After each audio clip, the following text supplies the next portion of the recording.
കർത്താവായ യേശുക്രിസ്തുവിൻ്റെ പരിശുദ്ധമായ നാമത്തിൽ എല്ലാ പ്രിയപ്പെട്ടവർക്കും മോർണിംഗ് ഡ്യൂവിൻ്റെ മറ്റൊരു പ്രഭാത വചന ധ്യാനത്തിലേക്ക് സ്വാഗതം. കഴിഞ്ഞ ദിവസം നമുക്ക് വളരെ അനുഗ്രഹിക്കപ്പെട്ട ദൈവിക വചന സന്ദേശം ധ്യാനിപ്പാനും ചിന്തിക്കുവാനും ദൈവം ഇടയാക്കി തീർത്തു. കഴിഞ്ഞ ദിവസം നമ്മൾ ധ്യാനിച്ചതായ വേദഭാഗം സങ്കീർത്തനം 23:1 ദൈവത്തിൻ്റെ മറ്റൊരു സംയുക്ത നാമമായ യഹോവ റോഹി, യഹോവ എൻ്റെ ഇടയൻ എന്നുള്ള ആ സംയുക്ത നാമത്തെക്കുറിച്ച് നമുക്ക് ധ്യാനിപ്പാൻ തക്കവണ്ണം ദൈവം നമ്മെ ഇടയാക്കി തീർത്തു. ഈ ഒരു ധ്യാന പരമ്പരയിൽ ഞാൻ പലപ്പോഴും നിങ്ങളോട് സംസാരിച്ചിട്ടുള്ളതുപോലെ ദൈവത്തിൻ്റെ സംയുക്ത നാമങ്ങൾ എല്ലാം തന്നെ ദൈവത്തിൻ്റെ സ്വഭാവത്തെ വെളിപ്പെടുത്തുന്നതും അതുപോലെ തന്നെ ദൈവത്തിൻ്റെ വിശേഷണ ഗുണങ്ങളെ നമുക്ക് പരിചയപ്പെടുത്തി തരുന്നതുമാണ്. അതുകൊണ്ട് തന്നെ നമുക്ക് ജീവനുള്ള ദൈവത്തെ ശരിയായി മനസ്സിലാക്കുവാനും ആ ദൈവത്തിൻ്റെ സ്വഭാവത്തിനനുസരിച്ച് ദൈവമായിട്ടുള്ള ബന്ധത്തിലേക്ക് നമുക്ക് ഏർപ്പെടുവാനും ദൈവം നമ്മെ ഇടയാക്കുന്നു.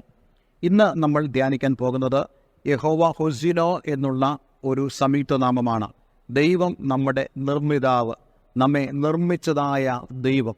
അതിനുവേണ്ടി നമുക്ക് സങ്കീർത്തനങ്ങൾ 95 അധ്യായം 6 വാക്യം വായിക്കാം. വരുവീൻ, നാം വണങ്ങി നമസ്കരിക്കുക, നമ്മെ നിർമ്മിച്ച യഹോവയുടെ മുമ്പിൽ മുട്ടുകുത്തുക. നോക്കിക്കേ, നിർമ്മിച്ചതായ യഹോവയുടെ മുമ്പിൽ. ഈ നിർമ്മിച്ച എന്ന് നമ്മൾ വായിക്കുമ്പോൾ തന്നെ ഉൽപ്പത്തി പുസ്തകം 1 അധ്യായത്തിലാണ് സൃഷ്ടിയെക്കുറിച്ചുള്ള വിവരങ്ങൾ നമുക്ക് വിശുദ്ധ ബൈബിളിൽ നിന്നും കാണുവാൻ കഴിയുന്നത്. ദൈവം 6 ദിവസങ്ങൾ കൊണ്ട് ശൂന്യതയിൽ നിന്നും അല്ലെങ്കിൽ ഒന്നുമില്ലായ്മയിൽ നിന്നും സകലതിനെയും ദൈവം സൃഷ്ടിച്ചു. അവൻ്റെ വാക്കിനാൽ ദൈവം സകലതിനെ സൃഷ്ടിച്ചു. എന്നാൽ ഈ സൃഷ്ടികൾക്കെല്ലാം ശേഷം ദൈവം നിർമ്മിച്ചതാണ് മനുഷ്യൻ എന്ന് പറയുന്നത്. നിർമ്മിച്ചു എന്ന് പറയുമ്പോൾ തന്നെ നമുക്കറിയാം, ശൂന്യതയിൽ നിന്നല്ല നിർമ്മിച്ചത്, ഉള്ളതിൽ നിന്നും ദൈവം സൃഷ്ടിച്ചു.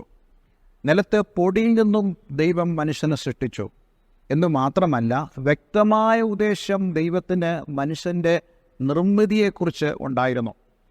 മനുഷ്യനെ നിർമ്മിച്ച ഉടൻ തന്നെ ദൈവം നടത്തിയതായ പ്രഖ്യാപനം എന്താണെന്ന് നമുക്ക് ഉൽപ്പത്തി പുസ്തകത്തിൽ വായിക്കാൻ കഴിയുന്നുണ്ട്.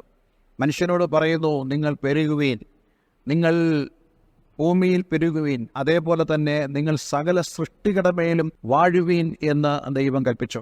അങ്ങനെയാണെങ്കിൽ ദൈവത്തിൻ്റെ ഉദ്ദേശം വളരെ വ്യക്തമാണ്. മനുഷ്യരെ നിർമ്മിക്കുമ്പോൾ ദൈവം സകല സൃഷ്ടികളുടെ മേലും അധികാരമുള്ളവനായി, കർത്തൃത്വം നടത്തുന്നവനായിട്ടാണ് ദൈവം മനുഷ്യനെ നിർമ്മിച്ചത്. അതുകൊണ്ട് തന്നെ ദൈവത്തിന് നമ്മളുടെ ആ നിർമ്മിതിയിൽ വളരെ പ്രധാനപ്പെട്ട ഉദ്ദേശമുണ്ട്. ദൈവം നമ്മെ നിർമ്മിച്ചു എന്ന് പറയുമ്പോൾ എത്രത്തോളം പ്രാധാന്യം അതിനുണ്ട്. നമുക്കറിയാം, നമ്മൾ ഉപയോഗിക്കുന്ന ഫോണ് അല്ലെങ്കിൽ മറ്റേതെങ്കിലും ഒരു വസ്തു ആയിക്കൊള്ളട്ടെ, ഇതിനെല്ലാം ഒരു കമ്പനിയുണ്ട്, നിർമ്മിച്ചതായൊരു കമ്പനിയുണ്ട്. നമുക്കറിയാം, ആ കമ്പനി ഈ പ്രൊഡക്റ്റിനെ സംബന്ധിച്ചിടത്തോളം വളരെ പ്രധാനപ്പെട്ട ഒന്നാണ്.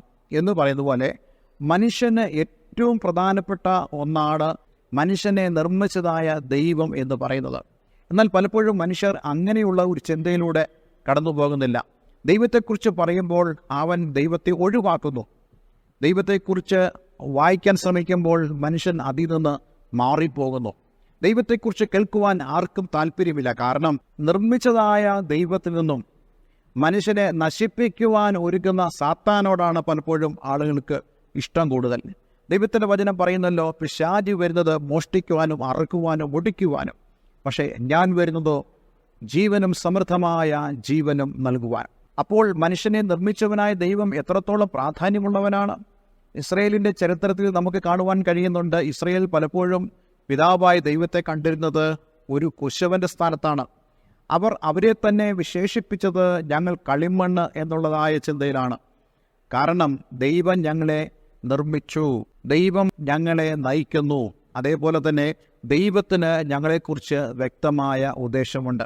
ഇന്ന് എന്നെ കേൾക്കുന്ന പ്രിയമുള്ളവരെ, നിങ്ങളെ ദൈവം നിർമ്മിച്ചു എന്ന് പറയുമ്പോൾ ദൈവത്തിന് നിങ്ങളെക്കുറിച്ച് ഒരു ഉദ്ദേശമുണ്ട്. യെരമ്യാ പ്രവാചക പുസ്തകത്തിൽ 18 അധ്യായത്തിൽ നമുക്കവിടെ വായിക്കാൻ കഴിയുന്നുണ്ട്, യെരമ്യാവിനെ ദൈവം ഒരു കുശവൻ്റെ വീട്ടിലേക്ക് പോകുവാൻ അയച്ചു. അവിടെ അവൻ ചെന്നപ്പോൾ ഒരു കുശവൻ ചക്രത്തിന്മേൽ നിന്ന് വേല ചെയ്യുന്നു.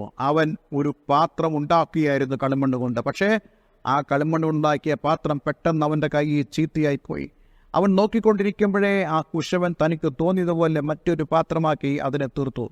എന്നിട്ട് ദൈവം പറയുന്നുണ്ട്, ഈ കുശവൻ കളിമണ്ണിനോട് ചെയ്തതുപോലെ എനിക്കും നിങ്ങളോട് ചെയ്യുവാൻ കഴിയും. ഇതാണ് ദൈവം നമ്മുടെ ജീവിതത്തിൽ ചെയ്യുന്നത്. ഒരുപക്ഷെ നിങ്ങൾ ചിന്തിക്കുന്നുണ്ടാകാം നിങ്ങൾ തകർന്നു പോയെന്ന്. പക്ഷേ നിങ്ങളുടെ ദൈവം നിങ്ങളെ നിർമ്മിച്ചവനാണെങ്കിൽ അവൻ്റെ കരങ്ങളിലേക്ക് നിങ്ങൾ ഏൽപ്പിച്ചു കൊടുത്താൽ നിങ്ങളുടെ ഭയത്തെ ദൈവം മാറ്റി ദൈവം നിങ്ങളെ പുനഃസൃഷ്ടിക്കുന്നതായ ദൈവമാണ്. അപ്പോൾ നാം ഒരു കാര്യം മനസ്സിലാക്കണം, നമ്മെ നിർമ്മിച്ചവന് മുമ്പാകെ മുട്ടുകുത്തിയാൽ, അവന് തക്കതായ ബഹുമാനം കൊടുത്താൽ, അവന് തക്കതായ സ്ഥാനം കൊടുത്താൽ നീ ഒരിക്കലും ലജ്ജിച്ചു പോവുകയില്ല. മറിച്ച് ദൈവം നിന്നെ രൂപാന്തരപ്പെടുത്തുന്നതായ ദൈവമാണ്. നോക്കൂ, പൊടിയിൽ നിന്നും നമ്മെ രൂപാന്തരപ്പെടുത്തിയെടുത്തതായ ദൈവത്തിന് നമ്മുടെ അവസ്ഥകളെയും രൂപാന്തരപ്പെടുത്താൻ കഴിയില്ലയോ? ഇന്ന് ഞാൻ നിങ്ങളോട് പറയട്ടെ, നിൻ്റെ അവസ്ഥയെ ദൈവത്തിന് രൂപാന്തരപ്പെടുത്തുവാൻ കഴിയും. ഒരുപക്ഷെ മാനസികമായി നീ വളരെ തളർന്ന ഒരു വ്യക്തിയായിരിക്കാം. എല്ലാം പ്രതികൂലമായിട്ട് ജീവിതം മുന്നോട്ട് കൊണ്ടുപോകുവാൻ കഴിയാതെ വിഷമിക്കുന്ന ഒരു വ്യക്തിയായിരിക്കാം.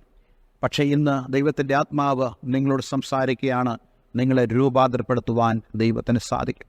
പക്ഷേ നാം എന്ത് ചെയ്യണം? അതാണ് 95 സങ്കീർത്തനം 6 വാക്യത്തിൽ നമ്മൾ വായിച്ചത്, വരുവീൻ വണങ്ങി നമസ്കരിക്കുക, നമ്മെ നിർമ്മിച്ച യഹോവയുടെ മുമ്പിൽ മുട്ടുകുത്തുക, നീ മുട്ടുകുത്തിയാൽ അവൻ നിന്നെ ഉയർത്തുന്നതായ ദൈവമാണ്. പത്രോസിൻ്റെ ലേഖനത്തിൽ നമ്മൾ വായിക്കുന്നുണ്ടല്ലോ, ദൈവത്തിൻ്റെ സന്നിധിയിൽ താഴുവീൻ, എന്നാൽ അവൻ നിങ്ങളെ ഉയർത്തും. ഉൽപ്പത്തി പുസ്തകം 2-ാം അധ്യായം 7-ാം വാക്യം ഇങ്ങനെ വായിക്കുന്നു, യഹോവയായ ദൈവം നിലത്തെ പൊടി കൊണ്ട് മനുഷ്യനെ നിർമ്മിച്ചിട്ട് അവൻ്റെ മൂക്കിൽ ജീവശ്വാസം ഊതി മനുഷ്യൻ ജീവനുള്ള ദേഹിയായി തീർന്നു. അപ്പോൾ നിലത്തെ പൊടി കൊണ്ട് മനുഷ്യനെ നിർമ്മിച്ചവനായ ദൈവം, നിലത്തെ പൊടിയെ രൂപാന്തരപ്പെടുത്തിയവനായ ദൈവം, മനുഷ്യനെ മണ്ണുകൊണ്ടുണ്ടാക്കിയിട്ട് അവനെ രൂപാന്തരപ്പെടുത്തിയ ദൈവം അവനെ ജീവനുള്ള ദേഹിയാക്കി തീർത്തെങ്കിൽ നമ്മയും രൂപാന്തരപ്പെടുത്തുവാൻ കഴിവുള്ള ഒരു ദൈവമാണ് യഹോവ ഗുസിനോ, നമ്മെ നിർമ്മിക്കുന്നവനായ, നമ്മെ നിർമ്മിച്ചവനായ ദൈവം. അതേ, ഈ ദൈവത്തിനു മുമ്പാകെ നമുക്ക് നമ്മെ തന്നെ ഏൽപ്പിച്ചു കൊടുക്കാൻ കഴിയുമാറാകട്ടെ. ഇന്നും നമ്മെ രൂപാന്തരപ്പെടുത്തുന്ന ദൈവമാണ് ഈ യഹോവ ഗുസിനോ. അതിനായി നമുക്ക് നമ്മെ തന്നെ സമർപ്പിച്ചു കൊടുക്കാം. ഒരു വാക്ക് നമുക്ക് പ്രാർത്ഥിക്കാം. സ്വർഗപിതാവേ, ഇന്ന് ഞങ്ങളെ കേൾപ്പിച്ച ഈ വചനത്തിനായി സ്തോത്രം. ഈ വചനം കേട്ട ഏവരെ ഞാൻ യേശുവിൻ്റെ നാമത്തിൽ അനുഗ്രഹിക്കുന്നു. യഹോവ ഹുസീനോ, യഹോവ ഞങ്ങളെ നിർമ്മിച്ചവൻ, യഹോവ ഞങ്ങളുടെ നിർമ്മിതാവ് എന്നുള്ളതായ ആ ദൈവത്തിൻ്റെ സംയുക്ത നാമം, ദൈവത്തിൻ്റെ സ്വഭാവം, ദൈവത്തിൻ്റെ വിശേഷണ ഗുണം, ഇതെല്ലാം ഞങ്ങൾക്ക് ഗ്രഹിപ്പാൻ തക്കണം അങ്ങിടയാക്കിയതിനായി ഞങ്ങൾ നന്ദി പറയുന്നു. ഞങ്ങളുടെ ജീവിതത്തിൽ എപ്പോഴും അങ്ങ് ഒരു നിർമ്മിതാവ് തന്നെയാണ്. ഞങ്ങളെ രൂപാന്തരപ്പെടുത്തുവാൻ കഴിവുള്ളവനായ ദൈവമാണ്. ഇന്നെ കേൾക്കുന്ന പ്രിയമുള്ളവർ ആരെങ്കിലും അവരുടെ ജീവിതത്തിൽ ദൈവത്താലുള്ള ഒരു രൂപാന്തരത്തിന് വേണ്ടി ആഗ്രഹിക്കുന്നുണ്ടെങ്കിൽ ഇന്ന് തന്നെ പ്രിയപ്പെട്ടവർക്ക് ദൈവത്തിൽ പൂർണ്ണമായും ആശ്രയിപ്പാനും ദൈവത്തിൻ്റെ ആ പ്രവൃത്തി അവരുടെ ജീവിതത്തിൽ വെളിപ്പെടുവാൻ തക്കതായി അവരിൽ മാറ്റങ്ങൾ ഉണ്ടാകണമെന്ന് പ്രാർത്ഥിക്കുന്നു. പ്രാർത്ഥന കേട്ടതിനായി നന്ദി. യേശുവിൻ നാമത്തിൽ തന്നെ ആമേൻ, ആമേൻ. ഇന്നത്തെ വേദവചനം നിങ്ങളുടെ ജീവിതത്തിൽ അനുഗ്രഹപ്രദമായി തീർന്നു എന്ന് ഞാൻ വിശ്വസിക്കുന്നു. ഈ സ്ക്രീനിൽ കാണുന്ന ഫോൺ നമ്പറുകളിൽ ഞങ്ങളെ വിളിക്കുക. ഞങ്ങൾ നിങ്ങൾക്ക് വേണ്ടി പ്രാർത്ഥിക്കുന്നു. എല്ലാവരും ദൈവം അനുഗ്രഹിക്കട്ടെ. Have A nice day. God bless you all.